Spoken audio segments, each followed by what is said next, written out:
taxes and fees you have to consider when you sell a property in Spain. Now you've bought it, you've owned it, and there were taxes to be paid. Now when you sell it, there is also taxes to be paid. Now there is first of all the plusvalia tax. The plusvalia tax is a tax that's being paid to the local town hall. It's a tax on the increase of the value of the ground the property is on. Now you might say, well, but I don't own any ground. I have an apartment up in a first, second or third floor, so I don't own any ground. Well, it's the projected surface of your property onto the ground, so that's considered as your ground. So this plusvalia tax depends on three main figures.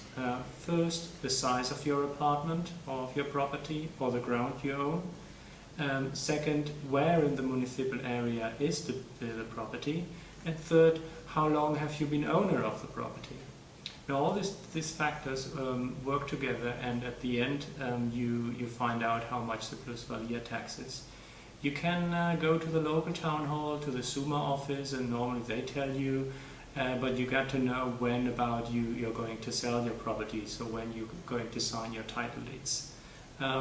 So plusvalia tax. There's a different chapter on this, and you will learn a bit more in detail on how to calculate it and so on, and you get an example on this. The next thing you have to consider is whether you still owe a mortgage to the bank. Well, you might know how much you still owe, but you also have to know how much is the pre-cancellation fee and how much is the administrative fee for cancelling the mortgage in the property registry. That's very often forgotten. So one thing is the financial cancellation, and the other thing is a cancellation in the property registry. So both things are important to know.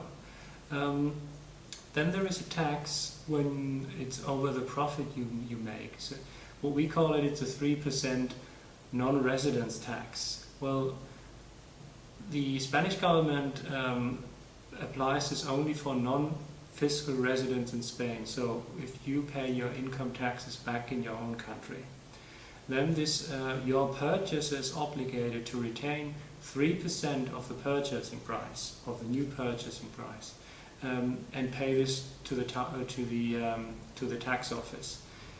If it turns out that you do not make any profit, that means you bought your property more expensive than you sell it, so you actually lose money, then you have the right to claim this tax back.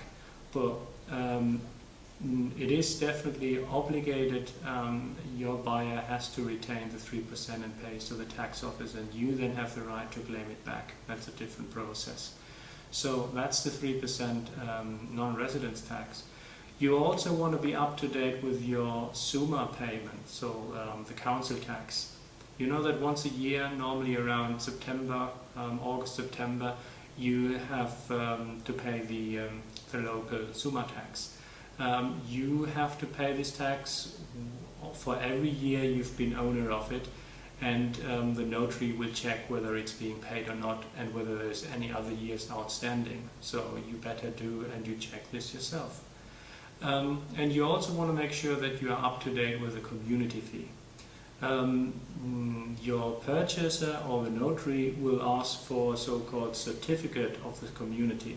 Well, this is a certificate. You basically go to your administrator of the community and you ask for the certificate.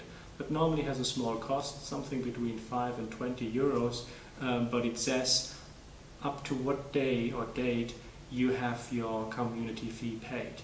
So, community fee. Then obviously you want to make sure that all the supplying bills are paid, so water, electricity, gas, it could be also telephone, for example, alarm, insurance. So you want to make sure that all these papers are up to date. Finally, and last but not least, it's the agent's fee. So if you're dealing with the real estate agents, you obviously want to know how much they charge. So because nowadays in this market, this fee is normally included in the selling price. So at the end of the day, all these different fees and taxes sum up to one amount, and all this needs to be included in the selling price. So if you know all this, you can calculate for yourself, or your agent calculate this for you how much is left for you, how much will you take home with you. So I hope that was helpful, and please check out the individual videos on all the different chapters, so on all the different topics. I have a video on each individual. So I hope you enjoyed it, and see you soon.